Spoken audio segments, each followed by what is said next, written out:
ಈಶ್ವರ, ನಿನ್ನನ್ನು ಎಷ್ಟು ಹಾಡಿ ಹೊಗಳಿದ್ರು ತುಂಬಾ ಕಡಿಮೆನೆಪ್ಪ.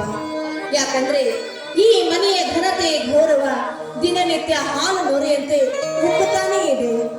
ಅದೇ ಆ ಘನತೆ ಗೌರವ ಸದಾ ಶಾಶ್ವತವಾಗಿ ಉಳಿಬೇಕು, ಇನ್ನು 100ರಷ್ಟು ಹೆಚ್ಚಾಗಬೇಕು ನನ್ನಪ್ಪ. ಅದು ಅಲ್ಲದೆ ನನ್ನ ಮೈದಿನ ಒಬ್ಬ ಕುಸ್ತಿಪಟು, ಪ್ರತಿ ಊರಲ್ಲೂ ಕುಸ್ತಿ ಪಂದ್ಯದಲ್ಲಿ ಭಾಗವಹಿಸದೇ ಇರಲಾರ. ಅವನಿಗೆ 100 ಆನೆಯಷ್ಟು ಬಲವನ್ನು ಕೊಟ್ಟು ಹೋರಾಡೋಕೆ ಸೋಲಿಲ್ಲದ ಸರ್ದಾರನ್ನಾಗಿ ಮಾಡುತ್ತಂದೆ. ಹಾಗೆ ನನ್ನಣ್ಣ ಭೀಮರಾಯನಿಗೆ ನನ್ನ ತಂಗಿಯ ತಲೆ ಮೇಲೆ 4 ಅಕ್ಷತೆ ಹಾಕಬೇಕು ಅಂತ ಆಸೆ. ಆ ನನ್ನ ತಂಗಿಯ ವಿದ್ಯಾಭ್ಯಾಸ ಆದಷ್ಟು ಬೇಗ ಮುಗಿದು ಈ ನಂದನ ವನದಂತಿರುವ ಮನೆಗೆ ಅವಳು ಸೊಸೆಯಾಗಿ ಬರಬೇಕು ಅಂತ ನನ್ನ ಆಸೆ. ನನ್ನ ಮೈದಿನ ಕೈ ಹಿಡಿದ್ರೆ ಅಷ್ಟೇ ಸಾಕಪ್ಪ. ಅದು ಅಲ್ಲದೆ ನನ್ನ ಪತಿರಾಯ ಹಗಲು ರಾತ್ರಿ ಇರದೆ ಭೂತಾಯಿ ಸೇವೆ ಮಾಡೋ ರೈತ. ಅವರಿಗಿರೋ ಚಿಂತೆ ಏನಂದ್ರೆ ತಮ್ಮ ಚಿಕ್ಕ ವಯಸ್ಸಿನಲ್ಲೇ ಕಳೆದು ಹೋದ. ಆ ಚಿಕ್ಕ ತಮ್ಮ ಕಾರಣ ಎಲ್ಲೇ ಇದ್ರು ಆದಷ್ಟು ಬೇಗ ಈ ಸಂಸಾರದ ಗೂಡಿಗೆ ಸೇರುವಂತೆ ಮಾಡಿ ಅವರ ಮನಸ್ಸಿಗೂ ನೆಮ್ಮದಿಯನ್ನು ಕೊಟ್ಟು ನಮ್ಮನ್ನ ಕಾಪಾಡೋ ಹೊಣೆ ನಿನ್ನನ್ನೇ ಕುಡಿದಿದ್ದೇವ.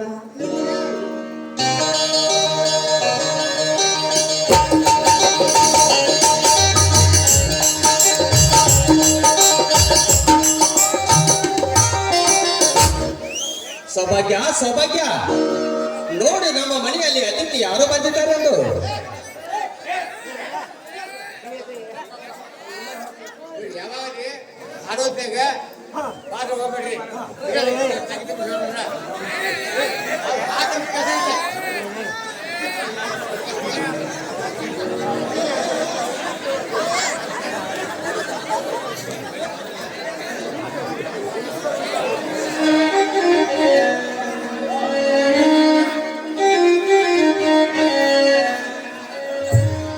ಸೌಭಾಗ್ಯ, ಸೌಭಾಗ್ಯ, ನೋಡಿ ನಮ್ಮ ಮನೆಗೆ ಅತಿಥಿ ಯಾರು ಬಂದಿದ್ದಾರೆಂದು.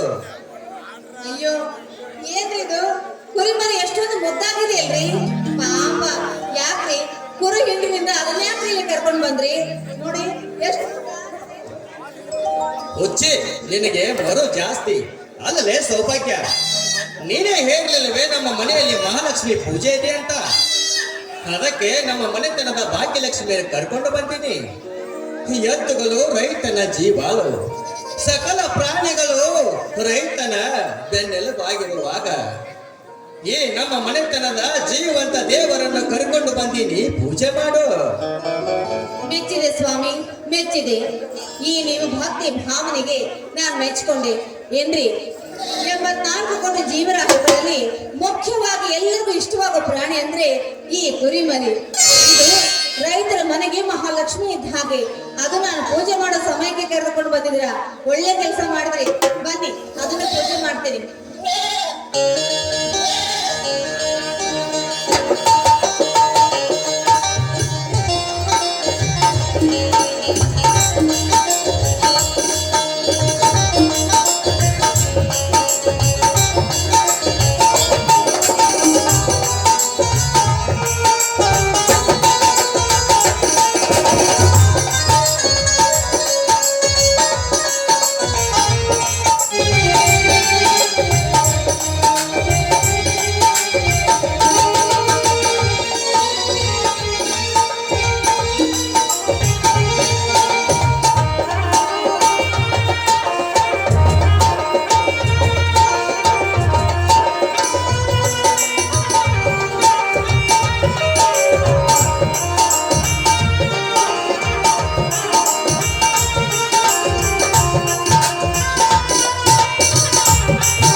ಮನೇಲಿ ನೋಡಿ, ಇವತ್ತು ಪೂಜೆ ಸಂಭ್ರಮ ದಿನ. ಪತಿ ಏನಾದ್ರೂ ಸತಿಗೆ ತನ್ನ ಕೈಯಾರೆ ಹೂ ಮೂಡಿಸಿದ್ರೆ ಸೂರ್ಯಾಸ್ತ ಆಗುವವರೆಗೂ ಆ ಹೂ ಬಾಡದಿಲ್ವಂತ್ರಿ. ಅದಕ್ಕೆ ನಿಮ್ ಕೈಯಾರೆ ನನ್ನ ಹೂ ಮೂಡಿಸಿ. ಮೆಚ್ಚಿದೆ ಈ ನಿನ್ನ ಪತಿಯ ಮೇಲಿರುವ ಗೌರವ ಮತ್ತು ಘನತೆಗೆ. ತಾಯಿಲೆ ಆ ಹೂವನ್ನು.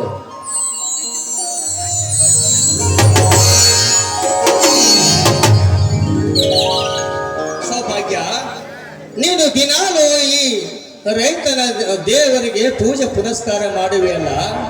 ನೀನು ಪೂಜೆ ಪುನಸ್ಕಾರ ಮಾಡುವುದನ್ನು ನೋಡಿ ನನ್ನ ಕಿರಿಯ ತಮ್ಮ ಕರ್ಣ ಮರಳಿ ಸಂಸಾರದ ಗೂಡಿಗೆ ಬಂದರೆ ನಾವೆಷ್ಟು ಭಾಗ್ಯಶಾಲಿಗಳಲ್ಲವೇ.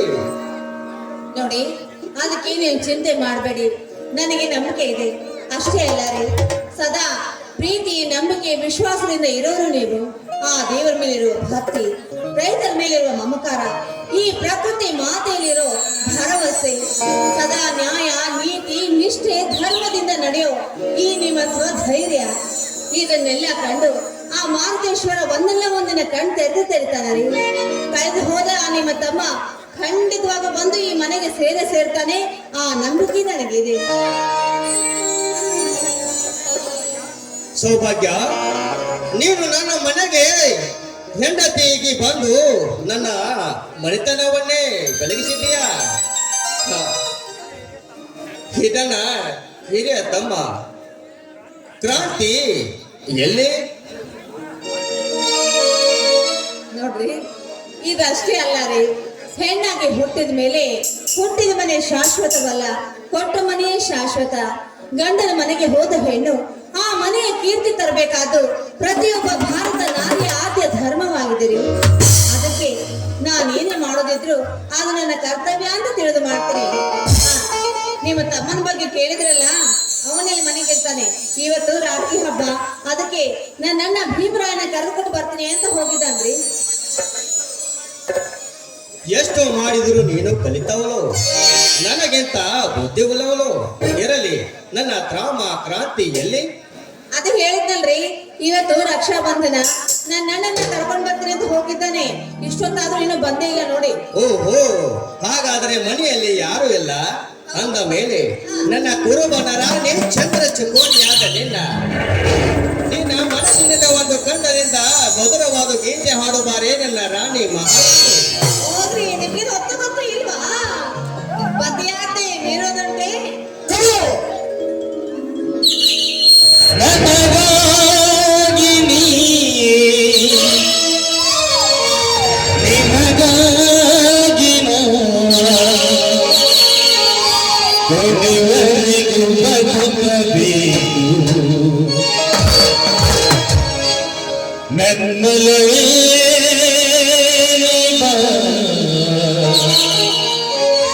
ನನ್ನ ಚಲುವೆ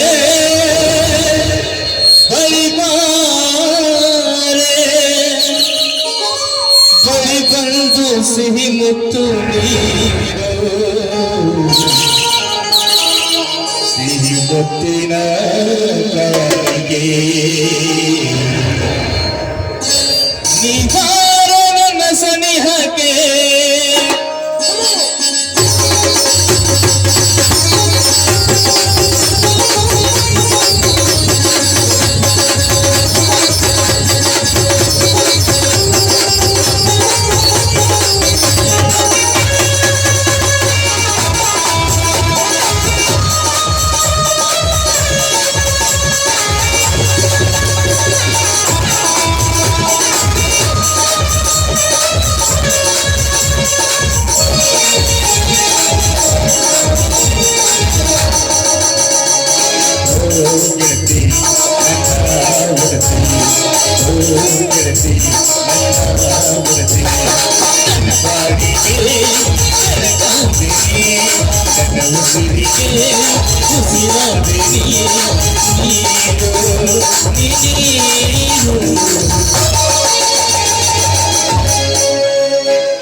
ಸಿಹಿ ಮುತ್ತಿನ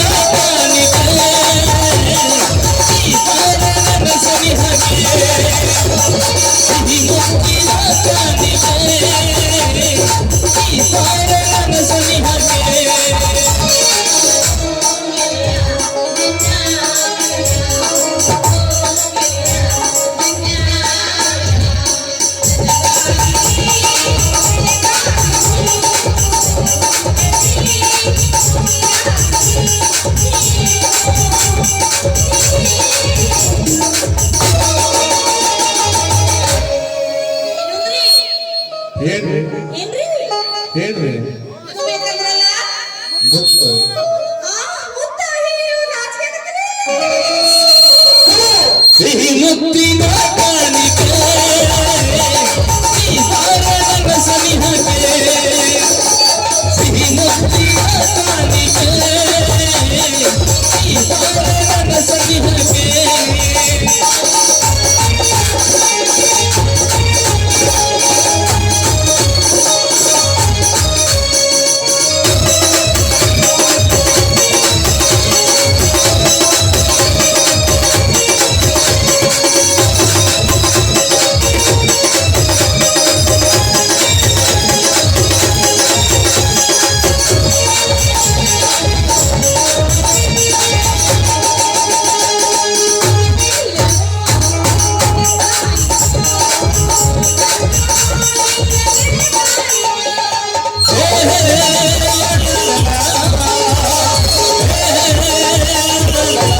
ಸಿಹಿ ಮುತ್ತು ನೀನು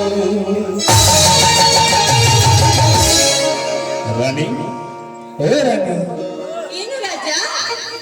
ಮುತ್ತು ಕೊಡ್ತಾ ಅಂತ ಇದ್ದೀನಿ. ಮುತ್ತು! ಸಿಹಿ ಮುತ್ತಿನ ಕಾಣಿಕೆ ಈ ತಾರನ ಸನಿಹಕ್ಕೆ. ಸಿಹಿ ಮುತ್ತಿನ ಕಾಣಿಕೆ ಈ ತಾರನ ಸನಿಹಕ್ಕೆ.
ಸೂರ್ಯ ಬಂದಾಗ ಹಗಲಲ್ಲಿ ಬೆಳಕು, ಚಂದ್ರ ಬಂದಾಗ ഇരുಳಲ್ಲಿ ಬೆಳಕು.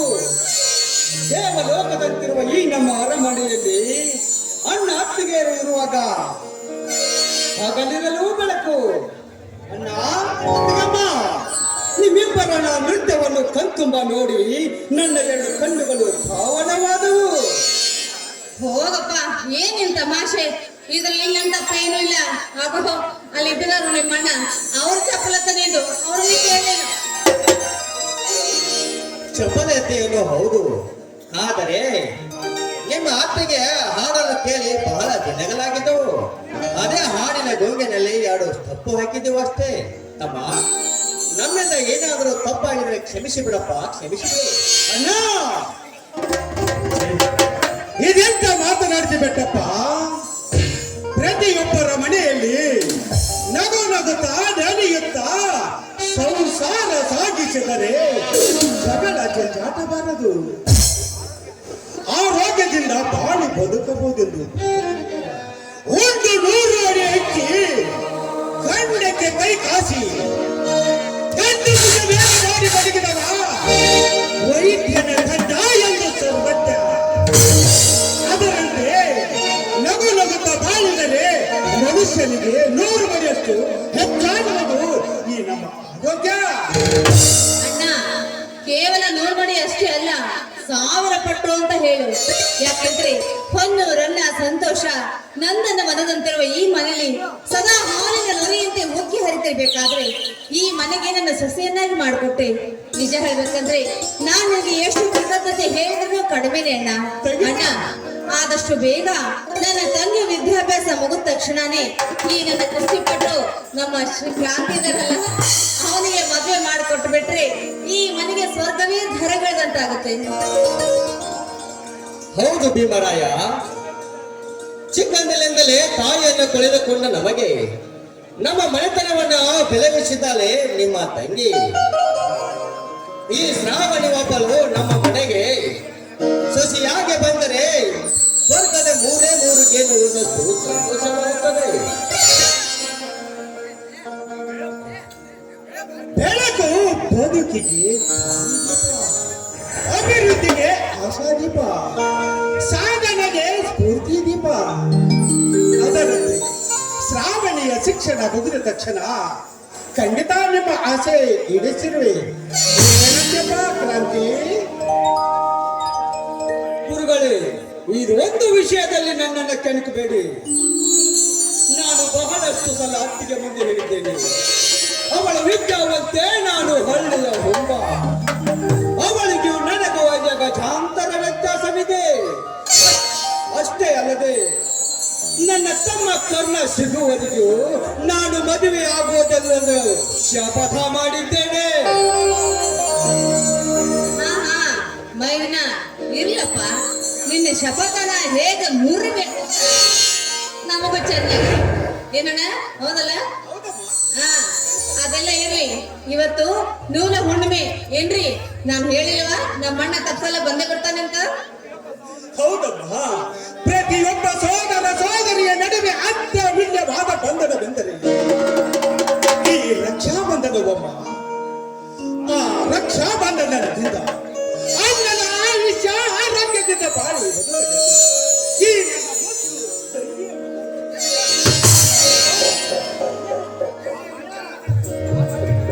ಆ ಭಾಗ್ಯ ನಮಗಿಲ್ಲ ರಾಯ. ನೀನು ಪುಣ್ಯವತ್ತ, ಇಬ್ಬರು ತಂಗಿಯನ್ನು ಪಡೆದಿರುವೆ. ಬೆಟ್ಟ ಆ ಪುಣ್ಯಕ್ಕೆ ಕೊರತೆ ಇಲ್ಲ. ಹಾ ತಂಗಣ್ಣ, ಅಣ್ಣ ಇವತ್ತು ಕುಸ್ತಿ ಐತಿ. ಇದ್ರಾಗ ನನ್ನ ಶಿಷ್ಯ ಭವಿಷ್ಯ ಅಡ್ಗತೆ. ಈ ಹುಲಿ ಶಕ್ತಿ ಬಂದು ಬರಿಗತ್ತೆ. ಇಡೀ ಕರುನಾಡು ಗೆಳತಿಗೆ ತೋರಿಸುವಂತ ವಿಷಯ ತಂದಿದ್ದೆವಾ. ಗಡ್ಯಮ್ಮ, ನೀನು ಸಣ್ಣವಳಿದ್ದಾಗ ರಾಗಿ ಕಟ್ಟಿ ಹಾಡು ಹಾಡ್ತಿದ್ಯಲ್ಲಮ್ಮ. ಆ ಹಾಡು ಹಾಡಿ ಶುಭ ಹಾರೈಸಿ ಕಳಿಸಿ ತಾಯಿ. ಆಯ್ತಣ್ಣ, ಈಗಲೇ ಮೊದಲು ರಾತ್ರಿ ಕಟ್ತೀನಿ ಸ್ವಲ್ಪ ಇರು.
ಶುಭದಿನವೇ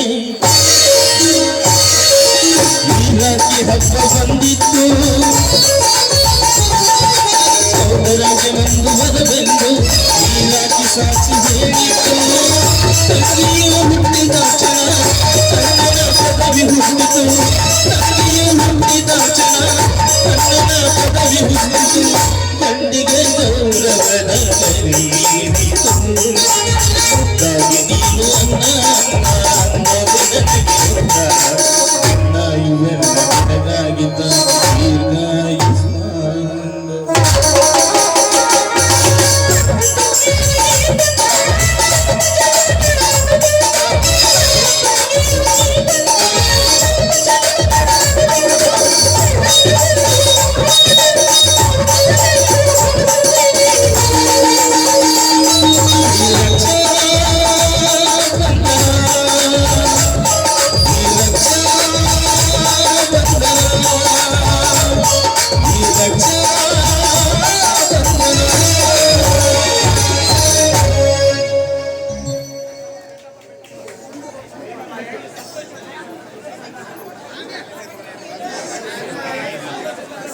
ಭೀಮರಾಯ, ಈ ಸಂತೋಷದ ಸಮಯದಲ್ಲಿ ನಿಮಗೊಂದು ಖುಷಿ ಸುದ್ದಿ ಹೇಳುವುದಕ್ಕೆ.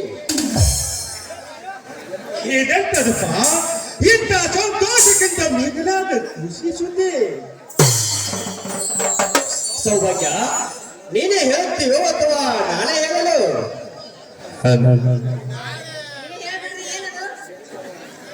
ಯಾಕ ಅಣ್ಣನ ಮುಂದೆ ಹೇಳಾಕ ನಾಚಿಕೆ ಬರಾಕತೈತಿ? ಇರಲಿ, ನಾನೇ ಹೇಳುತ್ತೇನೆ ನೋಡು. ಭೀಮರಾಯ, ತಮ್ಮ ಕ್ರಾಂತಿ ನಿಮ್ಮ ಮುಂದೆ ಹೇಳುವುದಲ್ಲ, ಮತ್ತೆ ಯಾರ ಮುಂದೆ ಹೇಳುವುದಕ್ಕೆ? ಸೌಭಾಗ್ಯ ಈಗ 3 ತಿಂಗಳ ಗರ್ಭಿಣಿ. ಅಣ್ಣ, ನೀನು ಮಾವನಾಗತ್ತೀಯೋ ಭೀಮರಾಯ? ಅಣ್ಣ, ನಾನೀಗ ಕಾಕ ಆಗ್ತಿದ್ದೀನಿ ಮಾವ, ನಾನು ಕಾಕ ಆಗ್ತೀನಿ. ಇದೇನು ಪುಸ್ತಕನ ಏನ? ನಾನೇನು ಕಡಿಮೆ ಆಗಕತ್ತೀನಿ? ನಾನು ಸಾಧನ ಮಾವ ಆಗಕತ್ತೀನಿ. ಇಂಥ ಸಂದರ್ಭದಲ್ಲಿ ಈ ನನ್ನನಿಗೆ ಮರೆಯಲಾಗದ ಕಾಣಿಕೆ ಕೊಟ್ಟೆ ಮಾ, ಮರೆಯಲಾಗದ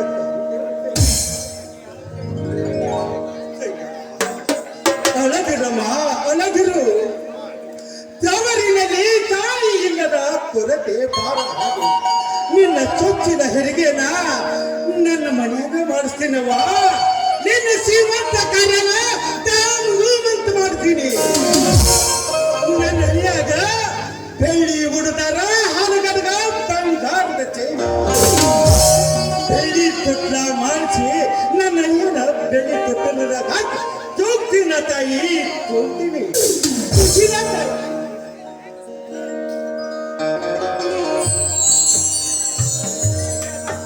ಅಣ್ಣ, ಆಗ್ಲೇನ ನಿನ್ನ ಆಸೆ ಅಂತ ಆಗ್ಲಿ. ನೋಡೋಣ, ನೀನ್ ಇಷ್ಟಪಡ್ತೀಯ ಅಂತ ಬಿಸಿ ಬಿಸಿಯಾಗಿ ಹೋಳಿಗೆ ಮಾವಿನ ಹಣ್ಣಿನ ಸ್ವೀಕರಣೆ ಮಾಡಿಟ್ಟಿನಿ. ಬಾ, ಎಲ್ರು ಒಟ್ಟಿಗೆ ಸೇರಿ ಊಟ ಮಾಡೋರಂತ. ಅತ್ತಿಗೆ, ನಾನು ಬರಲ್ಲ. ಯಾಕಪ್ಪ? ನನ್ನ ಮಕ್ಕಳಂತಿರುವ ಈ ಅರಮನೆಯಲ್ಲಿ ಪುಟ್ಟ ಪುಟ್ಟ ಹೆಜ್ಜೆ ಇಡುತ್ತಾ ಪುಟ್ಟ ಕೃಷ್ಣ ಬರುತ್ತಿರುವ ವಿಷಯ ತಿಳಿದು ಎಲ್ಲೆಲ್ಲಿದ್ದ ಖುಷಿಯಾಗೈತಿ. ಹಾ, ನಿನ್ನ ಸೊಕ್ಕಿದ ಒಂದು ಹಾಡು ಕೇಳಿದೆ. ನಾನು ಊಟ ಮಾಡುವುದಿಲ್ಲ ಅತ್ತಿಗೆ, ಊಟ ಮಾಡುವುದಿಲ್ಲ. ಏನ್ ಆಸೆನಪ್ಪ ನಿನಗೆ? ಮೈದಿನ ಆಸೆ ಪಟ್ರೆ ಇಲ್ಲ ಅನ್ನಕ್ಕಾಗತ್ತೇನೋ? ಕೋಳಿ ಬಾಳುವ ಮನೆಯಲ್ಲಿ ಬೆಳಗುತ್ತಿರಲಿ ಇಂದು ನನ್ನ ದೀಪ. ಹಸಿದಾಗ ಅನ್ನ, ಅಲಿದಾಗ